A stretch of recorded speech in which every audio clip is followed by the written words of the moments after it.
Welcome back. You got Will and Iman here from the Block Runner, MetaZone, Rovi, and MScribe, and today we got some Bitmap updates. We do, dude. The takeover is imminent. Yeah, we've been stuck on Twitter this whole weekend. Pretty much, yeah. Trying to figure out what's happening. It's an active weekend, dude. And yeah, we've been calling our Ordinals and Bitmap focused videos of the week takeover editions, obviously. Yeah. So Ordinals is going to take a little bit longer to completely take over the market, but Bitmap, I think, I mean, we're literally like minutes or hours away from official takeover status. Fulfilling the prophecy, right?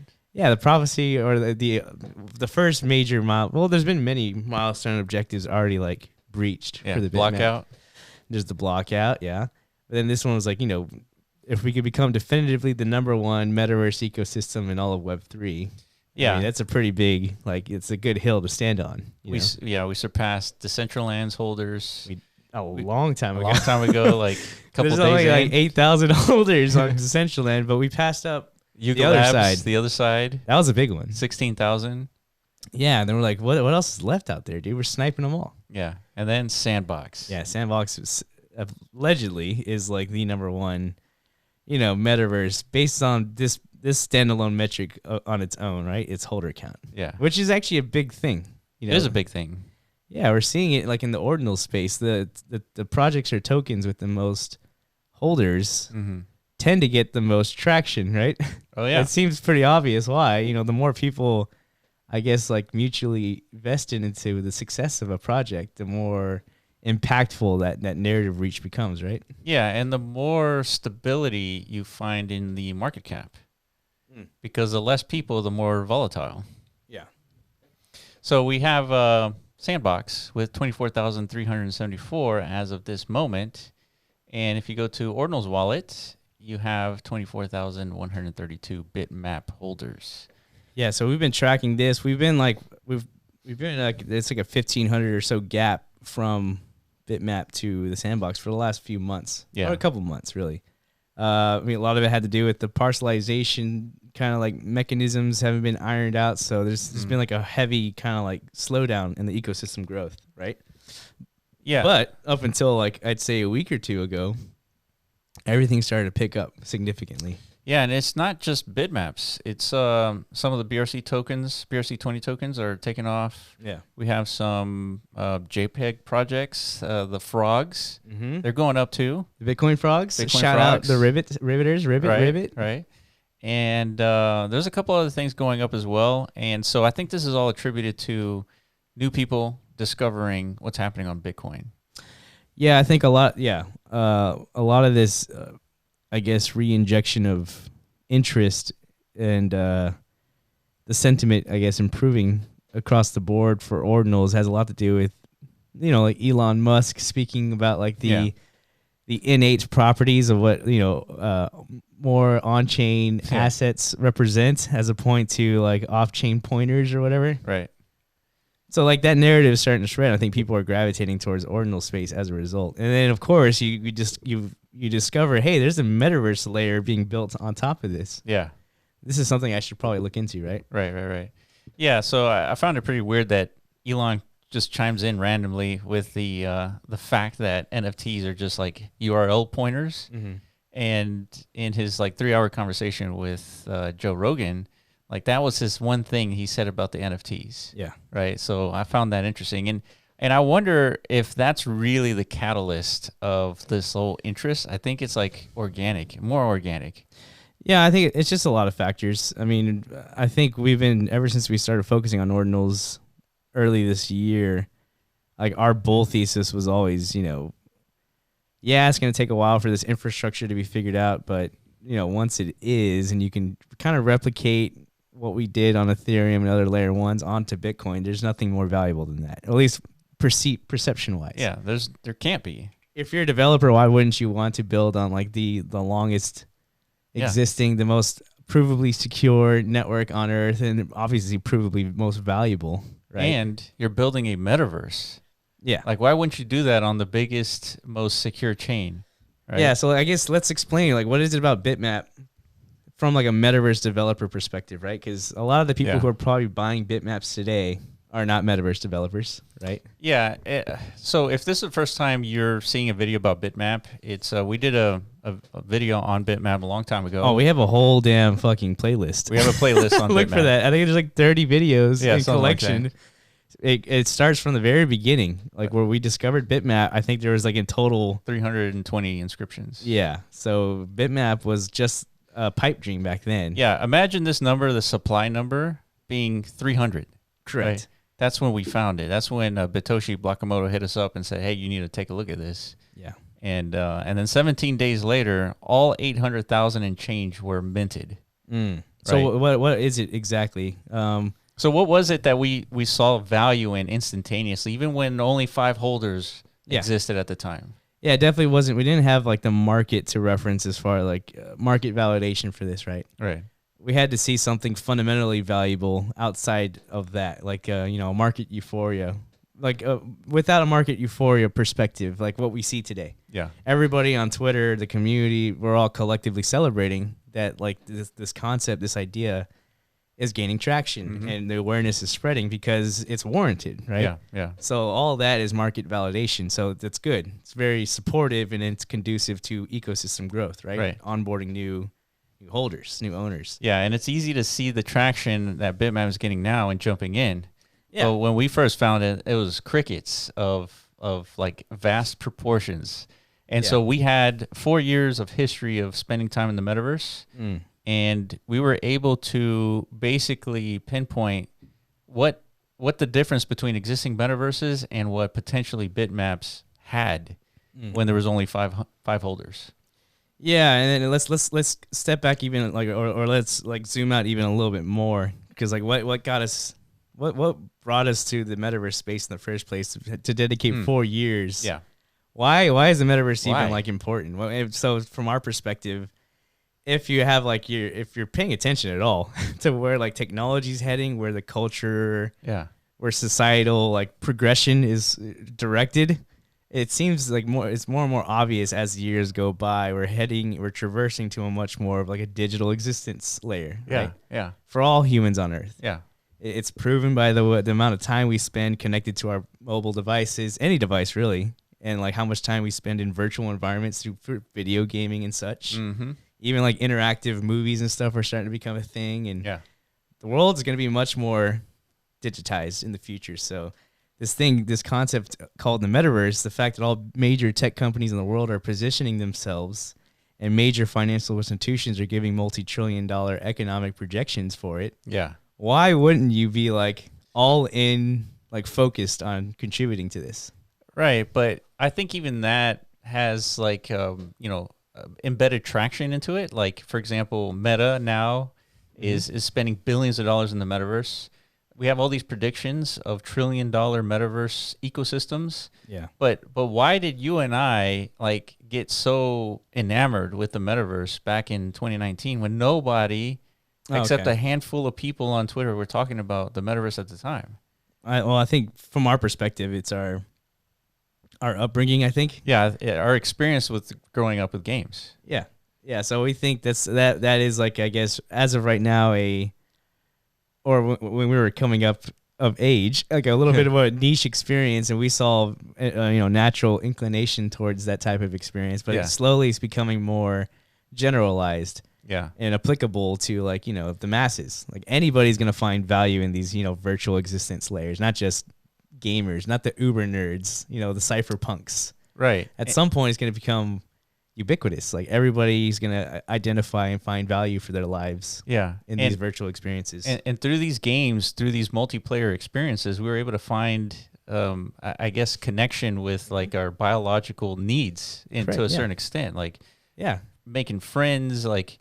All kinds of stuff that happens virtually. Like we were able to find that thing that that kept us attached to these like experiences. Yeah. And so we were like, okay, now with blockchain and owning digital assets, now we can actually fulfill the potential of the concept of the metaverse. Yeah. And so as soon as we found Decentraland, we saw a ton of value, especially because Decentraland was a platform for developers to build content. Mm-hmm. And once we were able to understand that, I mean, to us it was a no-brainer. Like this is something like worthy of our time.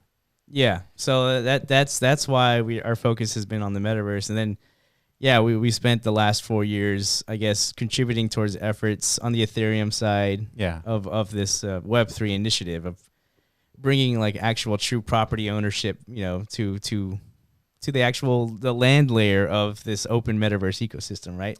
Yeah. And leveraging NFTs for that. For sure. That utility. And you guys got to remember when we were going all in on the concept of the metaverse, there was nowhere that you can look for confirmation that what we were doing was the right place to spend time. Yeah. There's no confirmation at all. Yeah. So through our experience of like developing in this metaverse space, we identified like a ton of problems. It's too many that we can't even like discuss in this video alone. Probably like I need a whole podcast for that. But right. One of the biggest ones was the fragmentation of effort and siloing of ecosystems and stuff like that, right? The biggest like golden goose of the metaverse, like if you watch Ready Player One, one of the biggest like takeaway like desires, I guess, is like you want that persistency of identity between different virtual experiences, right? Like the main character of that movie, didn't matter where he went. He was the same avatar. And the same accrued value and worth and assets, whatever, skills traversed with him throughout the entire virtual existence layer, right? So that's called interoperability. That's been like a motherfucker to figure out. There's been a bunch of like smoke and mirror attempts at trying to portray like something is interoperable. Yeah. But they're not truly interoperable. So the way to achieve that is to create like a base layer infrastructure standard, right? Which was missing from the metaverse ecosystem. There was no standard pre-Bitmap. Yeah.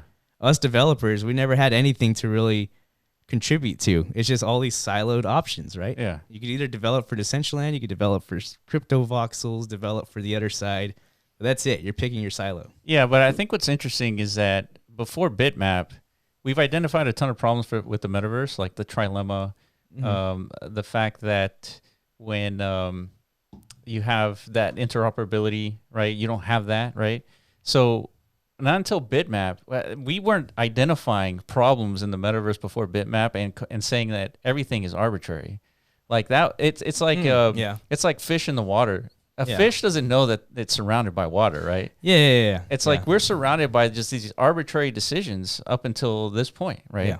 Not until Bitmap came, it's like, holy shit, everything has been arbitrary. Yeah. Right? And so now Bitmap creating some sort of framework for non-arbitrary value creation, I was like, holy, this is it. This is a big deal. Yeah.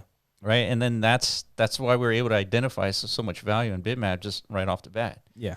So I it's just interesting like how everything turned out with this Bitmap idea. Yeah, I guess because like whenever we first discovered it, that was us, right? It was just me and you. Yeah. In our little office. Looking at the screen. We were looking at the Bitfeed live. Yeah. The renderings of these blocks in real time. And we're just sitting there like envisioning a future where, each of these are, deployable virtual existence layers, right? Every little square, every little transaction within it is like an actual ownable unit of digital space, right? And we're like, yeah, this is happening in real time and there's no human being like architecting this. Yeah. This is just being automated. This is generated based on the activity of human beings, but the standard is what is architecting this whole universe. Right. Right. And that's what's beautiful about it. Another problem that we didn't identify until after Bitmap is that everything that was arbitrary before Bitmap had some sort of limit, had a cap. Decentraland had 100,000 parcels. Sandbox, 165,000 parcels. Yeah, they just kept pumping them out until people stopped buying, basically. Yeah. Right. So having in 10K projects, right? There's only 10,000 like pictures per project, right? So there's like this arbitrary cap to the amount of community size that you can build. Yeah. And that's not very conducive to like running a business. Imagine if you could only have, 3,000 or 4,000 customers, right? And that was it. That was like the maximum you're allowed to have. Yeah. I mean, that wouldn't be a good business, right? So what's valuable with Bitmap is that every 10 minutes, there's a whole new Bitmap to be had. Yeah. And for hundreds of years, you could imagine people onboarding onto Bitmap because there's new supply. Yeah. Right. And even though it's infinite, the supply creation is very, very slow. It is slow. It's like that's one of the main value attributes. I guess like this has to exist on Bitcoin because of that buffering mechanism. Because you could do this on any blockchain, obviously, but a lot of them like introduce blocks like every other second nowadays, right? Because the more scalable attempts at creating a layer 1 chain. Yeah. So there is definitely like a much more rapid rate of I guess spatial introduction into the ecosystem, which could still work. You know, as far there can be a whole new like extrapolation or abstraction layer built on top of that to try and like, I don't know, condense this into a much more, again, like figure it out, right? The ecosystem designers will figure it out. If that's a problem and you want to build something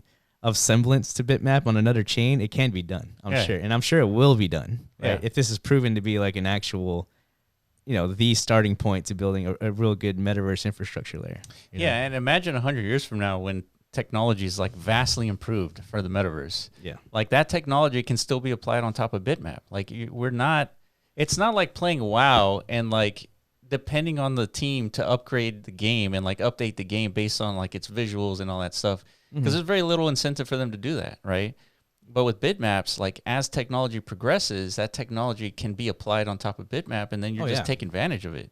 Totally. Yeah, I mean, I totally agree with that, and we're gonna start to see that. It's gonna take time, of course, which I think is why this question keeps spreading around the community. Like, why are notable influencers still mostly fading Bitmap and stuff like that?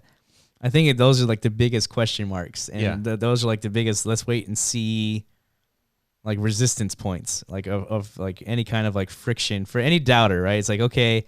Yeah, I see a bunch of people buying this stuff, but nobody's really addressing my real concerns. Like, who's actually going to build the value on top of it, right? It's real easy to understand, like, oh, this innovation of NFTs.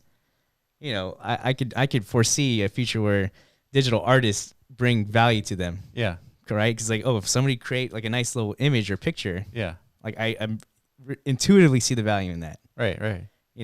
Seeing what people can build on a 3D digital virtual environment landscape, what kind of value can it bring out of that?